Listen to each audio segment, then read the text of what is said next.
नमस्कार दोस्तों, welcome to breakout traders. कैसे हैं आप लोग? स्वागत है एक और नए वीडियो में। तो गाइस, इस वीडियो के अंदर हम लोग बात करेंगे कि निफ्टी और बैंक निफ्टी, सेंसेक्स, इन सब में हमको अगले वीक कौन कौन से लेवल देखने को मिल सकते हैं, कहाँ इंपॉर्टेंट रेजिस्टेंस है, कहाँ इंपॉर्टेंट सपोर्ट है, मार्केट में आगे क्या हलचल और देखने को मिल सकती है। तो वो सब इंपॉर्टेंट चीज़ें बात करेंगे, तो वीडियो को पूरा देखें। अभी तक आपने चैनल को सब्सक्राइब नहीं करा है, चैनल को सब्सक्राइब करें। अगर आप सीखना चाहते हैं तो 8826608521 पे कॉल मैसेज कर सकते हैं, ठीक है। चलो, अभी अगर निफ्टी को देखूँ तो निफ्टी ने अपसाइड के अंदर अगर आप देखें तो ये वाला ट्रेंड लाइन मेरे हिसाब से भी हटा देना चाहिए, इसको भी हटा देना चाहिए, बिकॉज इसने यहीं पे क्या ले लिया था, सपोर्ट ले लिया था। ये अब मेजर आपका क्या रहेगा, ट्रेंड लाइन रहेगा, इसको हटा देते हैं। ये चैनल में घूमेगा भैया निफ्टी, आपको आ रही बात समझ में। ये एक बहुत मेजर क्या रहेगा, सपोर्ट रहेगा। ये चैनल के अंदर निफ्टी जो है क्या हो सकता है, घूम सकता है। यहाँ पे भी ये चार्ट को ज़रा अच्छा कर लें, बहुत ज़्यादा कॉम्प्लेक्स हो रहा है, इतना कॉम्प्लेक्स करने की ज़रूरत नहीं रहती कभी भी अपने को। और ऊपर का चैनल ये वाला रहेगा, ये रेंज रहेगा निफ्टी का, ठीक है। बिकॉज उसने जहाँ सपोर्ट लिया है, जिस लेवल पे सपोर्ट लिया है, ये सपोर्ट इंपॉर्टेंट रहेगा। और जहाँ पे उसने पहली बार क्या लिया, अब यहाँ पे इसने रेजिस्टेंस लेके रखा हुआ था, तो वो उसका क्या रहेगा, अब रेजिस्टेंस जोन रहेगा। यहाँ पे अपसाइड अगर देखूँ मैं तो कल के लिए अगर देखूँ, कल के हिसाब से तो 23,400 के आसपास कहीं पर भी क्या फेस कर सकता है, और रेजिस्टेंस फेस करता है। बिकॉज यहाँ पे क्या है, उसका चैनल का क्या रहेगा, रेजिस्टेंस रहेगा। अगर मैं यहीं नीचे से बात करूँ कि हाँ भाई यहाँ नीचे से ही लेता हूँ, तो अभी उसने काइंड ऑफ यहाँ पे क्या दे के रखा हुआ है, ब्रेकआउट दे के रखा है। अगर आप यहीं इस लेवल से ही देखते हो, उसने काइंड ऑफ क्या दे के रखा है, ब्रेकआउट दे के रखा है। ये जो पिछले 3 दिन की कहानी थी, 1 2 3, ये 3 दिन की कहानी थी, ये पूरी उसने खत्म कर दी है। और डेली चार्ट पे अगर मैं देखूँ तो यहाँ पे उसने क्या करके रखा है, ब्रेकआउट दे के रखा है। अगर मैं वीकली चार्ट पे देखूँ तो वीकली चार्ट पे भी उसने क्या देके रखा हुआ है, ब्रेकआउट देके रखा हुआ है। पूरा वीक उसने यहाँ पे इसके ऊपर क्या देके रखा है, ब्रेकआउट देके रखा है। मतलब वीकली चार्ट पे अगर देखा जाए तो हमको निफ्टी ने ब्रेकआउट दे दिया है, पूरा रिट्रेसमेंट करके नीचे तक पूरा रिट्रेसमेंट करके उसने हमको क्या दे दिया, ब्रेकआउट दे दिया है। अगर आप इसको यहाँ से देखो तो भी सही रहेगा, बिकॉज ये वीक काउंट नहीं होता। ये वीक तब काउंट होता है, ये कैंडल का नीचे का पोर्शन तब काउंट होता है जब ये इसके नीचे कहीं क्लोजिंग दे रहा होता है, इसलिए भी कभी यहाँ काउंट नहीं होता। बट अगर मैं वीकली में यहाँ से भी देखूँ, अगर मैं सपोर्ट के हिसाब से बात करूँ कि भैया अगला सपोर्ट क्या होगा, तो ये होगा। मतलब निफ्टी ने अपनी रेंज बहुत ज़्यादा क्या कर ली है, बड़ी कर ली है। 23,300 के आसपास उसने जो क्लोजिंग दिया, 290 के आसपास, ये चैनल के ऊपर दे रहा है क्लोजिंग। ये जो चैनल बनी है वीकली चार्ट पे, इसके ऊपर क्लोजिंग दे रहा है, मतलब ये बुलिश साइन है, प्योरली बुलिश साइन है। और ऐसा बोला जाएगा कि उसने पूरा रिट्रेसमेंट भी दे दिया नीचे तक का। विक्स पूरी तरीके से क्या हो चुका है, कूल ऑफ हो चुका है। विक्स, अगर इंडिया विक्स की बात करूं मैं, तो इंडिया विक्स जो है वो पूरी तरीके से क्या हो गया है, कूल ऑफ हो गया है। तबियत से उसके अंदर क्या आया, फॉल आया है।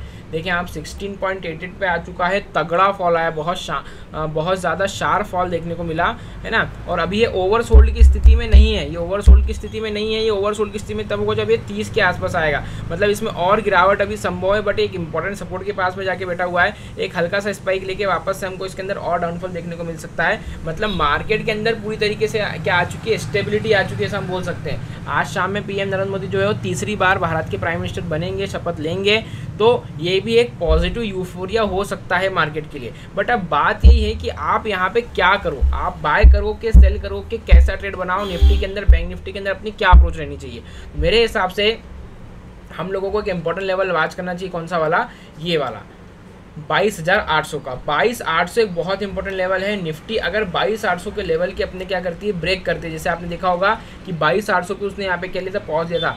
22,800 अब निफ्टी का बहुत ही ज़्यादा इंपॉर्टेंट क्या माना जाएगा, सपोर्ट माना जाएगा। 22,800 is very very very very very very strong support.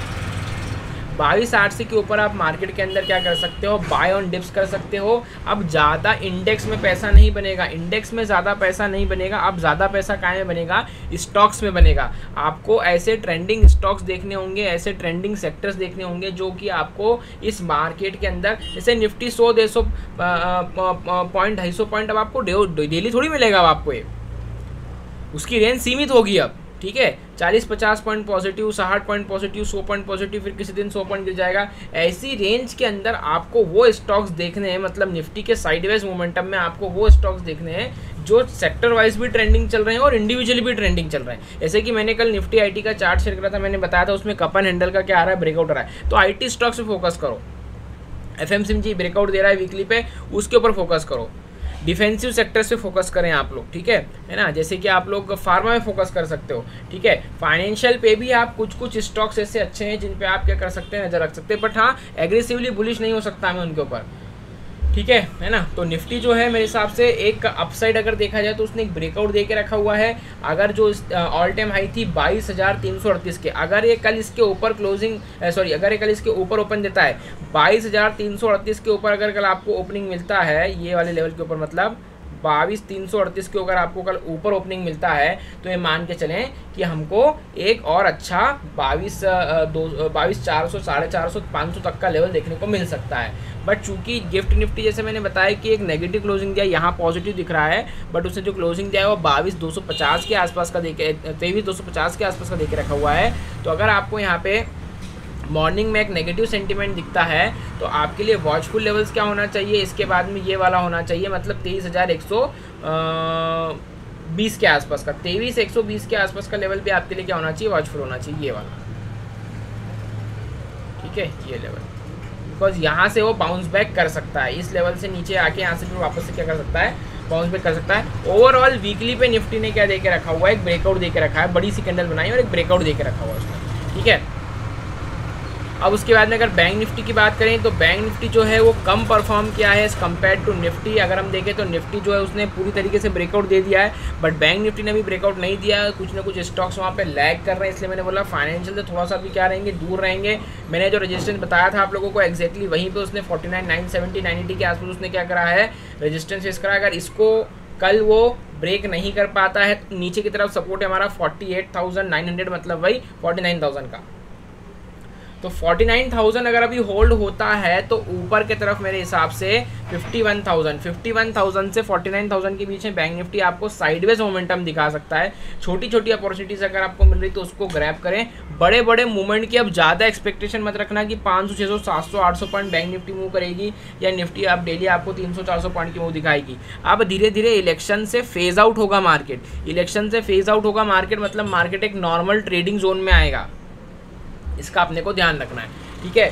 Sector मैंने बताया कि इनके ऊपर फोकस करना है, आईटी पे करो, फार्मा पे करो, आप एफएमसीजी पे करो, फाइनेंशियल सेक्टर से दूर रहो, अभी आप थोड़ा सा पीएसयू सेक्टर से दूर रहो, अभी आप थोड़ा सा, है ना, बिकॉज इनमें अगर एक बार प्रॉफिट बुकिंग चालू हुआ तो तगड़ी होगी, मतलब तेज प्रॉफिट बुकिंग देखने को मिलेगी हम लोगों को, ठीक है ना। बाकी हाँ बैंक निफ्टी जो है वो अंडर परफॉर्म कर रहा है एज कम्पेयर टू निफ्टी एक बार, और ये रैली आईटी के कारण ही अपने को इतनी तेज रैली देखने को मिली, निफ्टी आईटी के कारण ही इतनी तेज रैली देखने को मिली अपने को कहाँ के अंदर, निफ्टी के अंदर, है ना।